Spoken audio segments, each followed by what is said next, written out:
ইতিমধ্যে টেক্সেফে যদি বাহিৰা অঞ্চলত কাম কৰি আছে এবাৰ লক্ষ্য কিন্তু অসমৰ চুকে কোণে এটাতো স্পষ্ট যে যিমান আমাৰ সাইড আহিব সিমানে আমাৰ এমপ্লয়িজৰ প্ৰয়োজন হ'ব অসমৰ যুৱকসকলে এতিয়া যাব নালাগে আৰু বাহিৰা ষ্টেটত কাম কৰিব যাব নালাগে অসমৰ যুৱকসকল বাহিৰা ষ্টেটত কাম কৰিব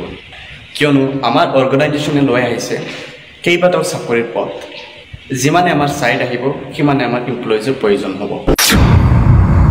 হস্পিটেল হোক বা হোটেল বা যিকোনো ফাৰ্মা ইণ্ডাষ্ট্ৰি নহওক কিয় অতি সহজে আমাৰ সাৰ্ভিসটো গ্ৰহণ কৰিব পাৰে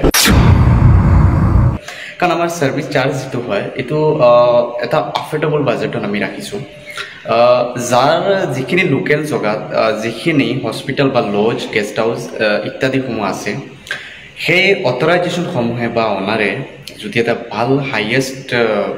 কোৱালিটিৰ এটা এজেন্সি হায়াৰ কৰিব পৰা নাই যাতে তেওঁৰ প্ৰপাৰ্টিটো মেনেজ কৰি ৰাখিব পাৰে তেনে ক্ষেত্ৰত আমাৰ লগত যোগাযোগ কৰিব পাৰে কিয়নো আমি এটা এফৰ্ডেবল প্ৰাইচত আমি এটা ভাল কোৱালিটি সাৰ্ভিস আমি প্ৰভাইড কৰো লগতে ইয়া নহয় আমাৰ যিখিনি এমপ্লয়িজ থাকে তেখেতসকলক আমি এটা প্ৰফেশনাল হিচাপত আমি ব্যৱহাৰ কৰো আৰু এটা ব্ৰাণ্ডও আমাৰ থাকে যেটো আমাৰ টেক্সেফ যদি কোনোবাই জয়েন কৰে তেতিয়া আমাৰ ব্ৰাণ্ড ইকুইটিৰ ভিতৰত আহি যাব আৰু কোৱালিফাইড এমপ্লয়িজ পাব তেখেতক আমি ইউনিফৰ্মৰ পৰা সকলো ধৰণৰ ব্যৱস্থা আমি দিওঁ ইউনিফৰ্ম আইডেন্টি কাৰ্ড সকলো ধৰণৰ যদি কোনোবা এমপ্লয়িজ আমাৰ লগত কাম কৰি আছে জড়িত হৈছে পোনপ্ৰথমে তেওঁক আমি অফাৰ লেটাৰ প্ৰদান কৰোঁ জয়নিং ফৰ্ম প্ৰদান কৰোঁ মাহৰ শেহতীয়াভাৱে যেটো আমাৰ দৰমহা হয় তাতে আমি স্যালাৰি স্লিপ প্ৰভাইড কৰোঁ লগতে আমি আমাৰ এমপ্লয়িজক আমি পিএফ এসআইসি বুলি এটা ফেসিলিটি আমি প্ৰদান কৰোঁ যিখিনি মানুহে আন পিএফত আন ব্ৰাণ্ডত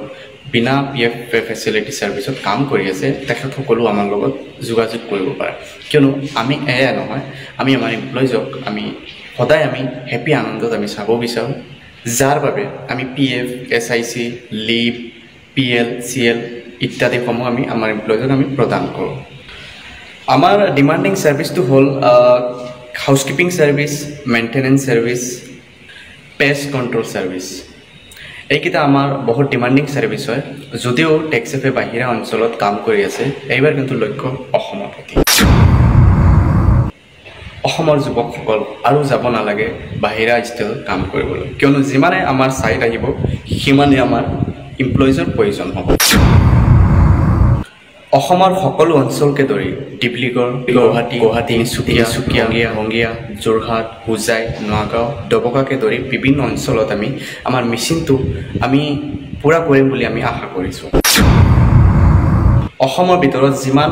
কেইখন হস্পিটেল আছে লজ আছে হোটেল আছে তেওঁসকল অনাৰ হোক বা যিখিনি অথেন্টিকেট আছে তেওঁ আমাৰ লগত যদি যোগাযোগ কৰে অতি সহজে অতি সোনকালে এটা এফৰ্ডেবল বাজেটত কি আমাৰ সাৰ্ভিসটো গ্ৰহণ কৰিব পাৰিব সব আমাৰ কোনো জব কনসালটেন্ট নহয় আমি ডাইৰেক্ট ট্ৰেনিং এণ্ড ইকুইপমেন্ট আমি দুটা একেলগতে কৰোঁ আমাৰ অৰ্গেনাইজেচন যেটো হয় এটো ব্যাকগ্ৰাউণ্ড হৈছে hospitality that means hotel management তো তেনে ক্ষেত্ৰত যিখিনি লোকৰ যিখিনি ক্যান্ডিডেটৰ কোৱালিফিকেশন ইমান ভাল হাইয়েষ্ট নহয় লিখাপঢ়াও কম আছে তেখেতসকলো আমাৰ লগত জড়িত হ'ব পাৰে আমাৰ টিমত শামিল হ'ব পাৰে আমি আগতীয়াকৈ আমাৰ যিখিনি এমপ্লয়িজ থাকে তেখেতক আমি এটা প্ৰফেশনাল মুডত আনো এটা ব্ৰাণ্ড ইকুইটিৰ ভিতৰত আনো লগতে আমি তেখেতক আমি এটা ট্ৰেনিং দিওঁ য'ত সেক্টৰ ওয়াইজ হয় যে ডিপেন্ডিং অন দা এমপ্লয়িজ তেওঁ কোনটো চাকৰিৰ বাবে এপ্লাই কৰি আছে কোনটো পদত তেওঁ আহি আছে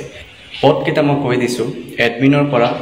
এচআৰলৈ এচআৰৰ পৰা বেক অফিচলৈ বেক অফিচৰ পৰা সাইট এক্সিকিউটিভলৈ সেইমতে আমি আমাৰ এমপ্লয়িজক আমি ৰেডি টু ইউজ কৰোঁ আগতে তাৰপিছত আমি ব্যৱহাৰত লওঁ আৰু এয়াই নহয় আমি ট্ৰেনিং হোৱাৰ দিয়াৰ পাছত আমাৰ যিখিনি এমপ্লয়িজৰ ট্ৰেনিং হৈ যায় তাৰপিছত আমি এটা টেষ্ট লওঁ সেই টেষ্ট মতে যদি দেখা গৈছে সি কাম কৰিব পাৰিব তেতিয়া আমি ডেভেলপ কৰোঁ আৰু যদি দেখা যায় কি কাম কৰিব নোৱাৰিব তেতিয়াহ'লে আমি আকৌ এগেইন আমি ট্ৰেনিংতে আমি ট্ৰেনিংয়ে দিওঁ আমাৰ অৰ্গেনাইজেচনে লৈ আহিছে কেইবাটাও চাকৰিৰ পথ যিমানে আমাৰ সাইড আহিব সিমানে আমাৰ এমপ্লয়িজৰ প্ৰয়োজন হ'ব